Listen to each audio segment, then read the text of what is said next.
এক গ্রামে রুমা আর সুমা নামে দুই বান্ধবী ছিল। রুমা ছিল ধার্মিক ও আল্লাভীরু, নিয়মিত নামাজ পড়ত। আর অন্যদিকে সুমা ছিল রুমার ঠিক বিপরীত, আধুনিক ধ্যান ধারণায় অভ্যস্ত, খোলামেলা জীবন যাপনে বিশ্বাসী। রুমা প্রায়শই সুমাকে ধর্ম ও শালীনতার পথে আনার চেষ্টা করত, কিন্তু সুমা সবসময় তাচ্ছিল্যের সাথে উড়িয়ে দিত। একদিন রুমা সুমাকে একটা বোরখা উপহার দিল। বোরখাটা দেখে সুমা রীতিমতো বিরক্ত হয়ে বলল, আমি কি তোর মতো ব্যাকডেটেড নাকি? যদি আমার রূপ যৌবন অন্যরা নাই দেখে তাহলে আমার দাম কি থাকলো?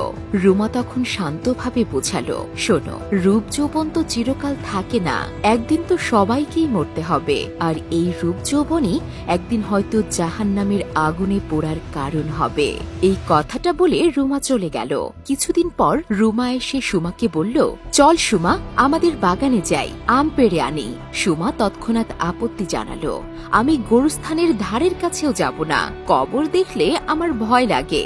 রুমা তখন সুমাকে মনে করিয়ে দিয়ে বলল, একদিন তো ওখানেই যেতে হবে, সেটাই তো আমাদের আসল ঠিকানা। তখন সুমার মুখ ফ্যাকাশে হয়ে গেল।